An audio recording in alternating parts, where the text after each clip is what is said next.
జీవము గల దేవుని మాటలు పరిచర్యను ప్రోత్సహించండి. మీ ప్రోత్సాహాన్ని మరిన్ని వీడియోస్ కొరకు మన ఛానల్ని సబ్స్క్రైబ్ చేయడం ద్వారా తెలియపరచండి. లైక్ చేసి షేర్ చేయండి. ఈ సువార్త పనిలో మీరును పాలుభాగస్తులు కండి. జీవంగల దేవుడి మాటలు వింటున్న మీ అందరికీ వందనాలండి. జీవంగల దేవుడి మాటలు ఈరోజు మీతోని నాతోని ఏం మాట్లాడుతున్నారో విందామో. మరి ప్రియా దేవుడి సంఘస్థులారా, ఈరోజు వాక్యాంశము మాట కాదు పని. హల్లెలూయా. ప్రియా దేవుడి సంఘస్థులారా, మీరంతా బాగున్నారు కదా? దేవుడి కృప చూపించి మనకి మరొక నూతన రోజు అనుగ్రహించారు. ఆయన నామను గొప్ప చేయడానికి, ఆయన నామలో మనం అందరం ప్రకాశించడానికి మరో ఉదయకాలమే లేచి ప్రార్థనలు చేసుకున్నారా? బైబిల్ చదివారా? మరి ఇంకా ప్రార్థన చేసుకోకపోతే తొందరగా ప్రార్థన చేసుకోండి. బైబిల్ చదవండి. మన జీవితానికి మరి ఈ ఆత్మీయ జీవితంలో ముందుకు సాగాలంటే మొదట ప్రార్థన, వాక్యం చదవాలి. ఈ రెండు మనకి రెక్కలు. ఈ రెక్కలు లేకపోతే మనం ముందుకు సాగలేం. కాబట్టి త్వరగా ప్రార్థన చేసుకోండి. అనేకుల కొరకు ప్రార్థించండి. 10th క్లాస్ ఎగ్జామ్స్ నడుస్తున్నాయి, వారి కోసం ప్రార్థన చేయండి. అలాగే గల్ఫ్ పనులు చేస్తున్న ప్రతి ఒక్కరి కోసం ప్రార్థనలు చేయండి. మీకోసం నేను ప్రార్థిస్తున్నానండి. నేను ఈ వారం రోజులు వాక్యం చెప్పకపోవడానికి కారణం నాకు గొంతుకు రొంపిండి. దానివల్ల నేను చెప్పలేకపోయాను. దేవుడి కృపతో మరి ఈరోజు చెప్పడానికి దేవుడు సహకరించాడు, నాకు సహాయం చేశారు. నేను చెప్తున్నానండి. అలాగే మొదటి నుంచి చివరి వరకు విందాం. మన హృదయాలు సరిచేసుకుని ప్రభు రాకకి సిద్ధపడదాం. ఈరోజు వాక్య భాగము యాకోబు రాసిన పత్రిక 2వ అధ్యాయం 15-16 వచనాలే. సహోదరుడైనను సహోదరాలైనను దిగంబరులయ్యి ఆనాటి భోజనం లేనివారు ఎవరైనప్పటికీ కూడాను మీలో కావలసిన వాటి ఇవ్వక సమాధానంగా వెళ్ళుడు అని చెప్పడం, చలి కాచుకోడు అని చెప్పడం కంటే దాంట్లో ఏమి తృప్తి ఉన్నది? హల్లెలూయా. అయితే ఈ దినం పరిశుద్ధాత్మ ద్వారాగా ప్రభు మనతో ఇక్కడ ఏం చెప్తున్నారంటే, మన మాటలతో కాదంట, చేతలతో చూపించాలంట. అంటే ఇప్పుడు మనం ఒక వ్యక్తి ఉంటారండి, ఆ వ్యక్తికి ఏమీ లేదు, చలిలో ఒలుకుపోతున్నాడు.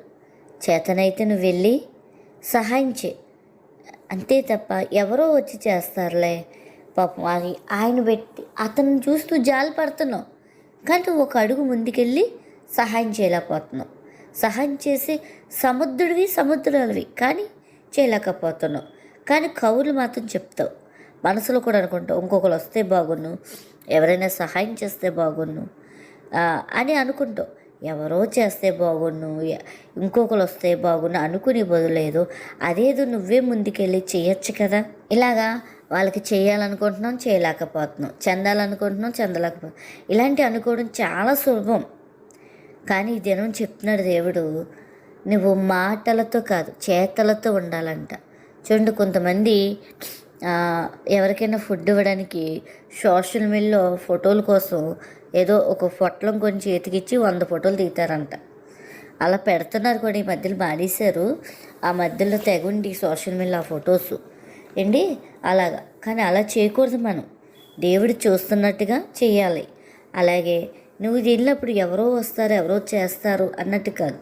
ప్రార్థన చే, ప్రభా అలా చేసే చేతులుగా నన్ను దీవించు, ఇదిగో నాకున్నదే నేను వెళ్ళి సహాయం చేస్తున్నాను, ఇంకా అనేకుల కొరకు చేసేవారుగా నాకు సహాయం చే అని. అంటే ఇక్కడ ఈ మాట మనం విశ్వాసంతో కూడా జోడించుకుని చూడొచ్చండి. ఇక్కడ దేవుడి మీద విశ్వాసం ఉంటే సరిపోదండి, విశ్వాసంతో పాటు క్రియలు కూడా ఉండాలి.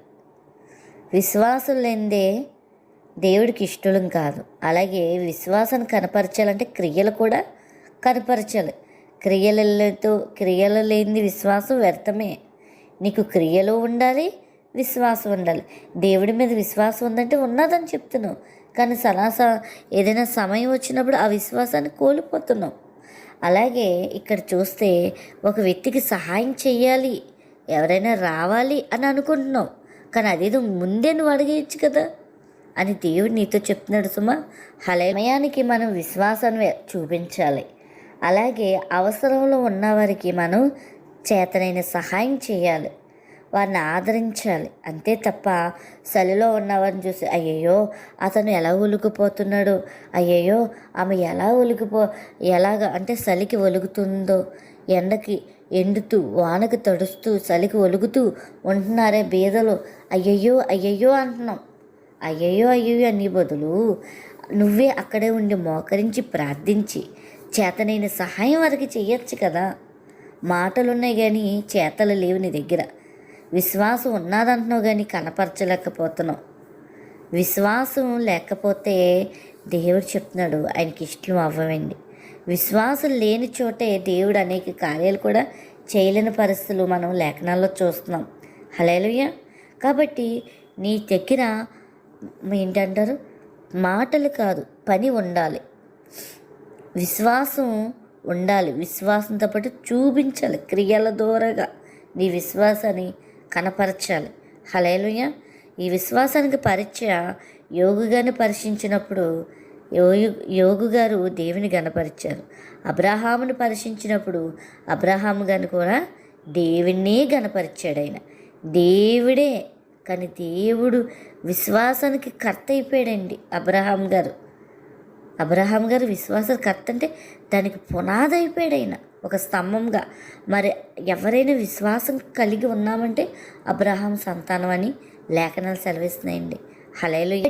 ప్రియ సహోదర సహోదరాల, ఈ మాటలు ఏంటంటే మీరు ఎవరైనప్పటికీ కూడా దేవుడు చెప్తున్నాడు, ఈ దినం నీతో నువ్వు నిజంగా చేసే సహాయం అయ్యి ఉంటే అది దేవుడికి మహిమ వస్తుంది. యాకోబు పత్రికలో చెప్పబడుతున్న మాటను బట్టి మనం విశ్వాసం అన్నది ఒక ఎలుగుతో ఉన్నది, ఎలుగు సంబంధం లాంటిది.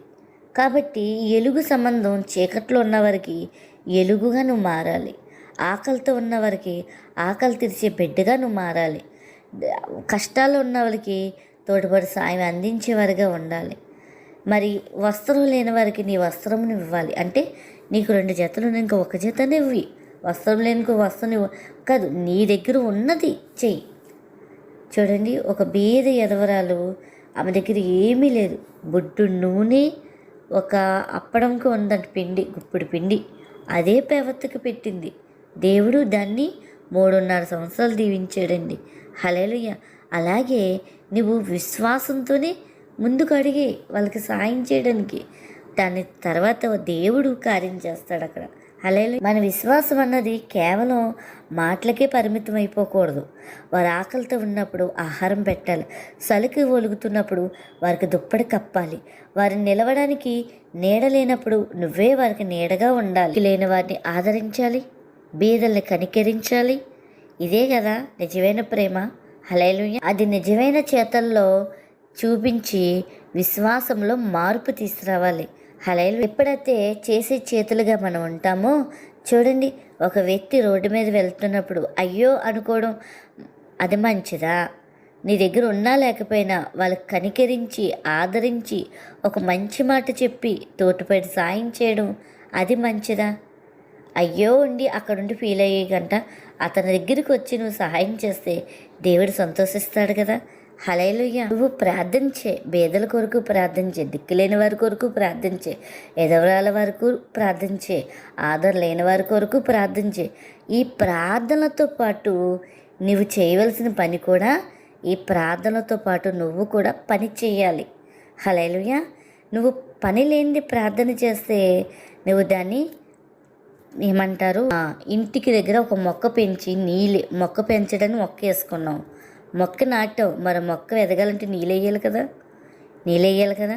నువ్వు బీదలు కనికరించాలని ఆదరించాలని ఒక మొక్కగా ప్రార్థన చేస్తున్నావు, మరి దానికి జోడించి నీళ్ళేయాలి కదా. మరి నువ్వు నీళ్ళేయాలంటే నీ తోటిపడి సాయం కూడా నువ్వు చేస్తూ ఉండాలి.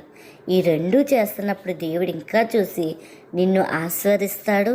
ఇంకా అనేక వారిని ఆదరించే మనస్తత్వం, ఇంకా నీ చేతులు కూడా దీవిస్తాడు.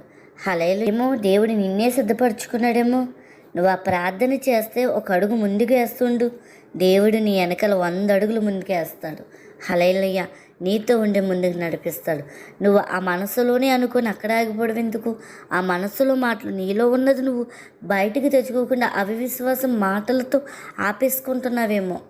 దేవుడు నీలో కొన్ని మంచి, అంటే దేవుడు ఈ లోకానికి ఎలుగువేని సంబంధంగా, ఎలుగు ఎప్పుడు అందరికీ ఎలుగిస్తుంది కదండి.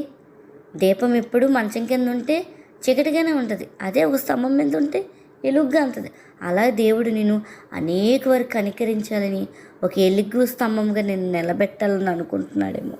కానీ నువ్వు ఎలా మాట్లాడుతున్నావు? నువ్వు చేసేవారిగా ఉంటున్నావా, చెప్పేవారిగా ఉంటున్నావా? ఎదటి వారికి చలిలో ఉన్నవారిని చూసి అయ్యయ్యో అంటున్నావా? గబగబగా వెళ్ళి నీ దగ్గర ఉన్న ఆ దుప్పడే కప్పి వాళ్ళని ఆదరిస్తున్నావా? ఒక్కసారి నీకు నీవే పరీక్షించుకో. ఈ మాటలు వింటుంది మీరు ఎవరైనప్పటికీ కూడా వారి కోసం ప్రార్థన చేయండి, చేతనైన సహాయం కూడా చేయండి. మరి అలా ఉన్నావో లేదో నీకు నీవే పరీక్షించుకొని ఈరోజు మాటలు పక్కపెట్టి చేసేవారిగా సిద్ధపడదాం.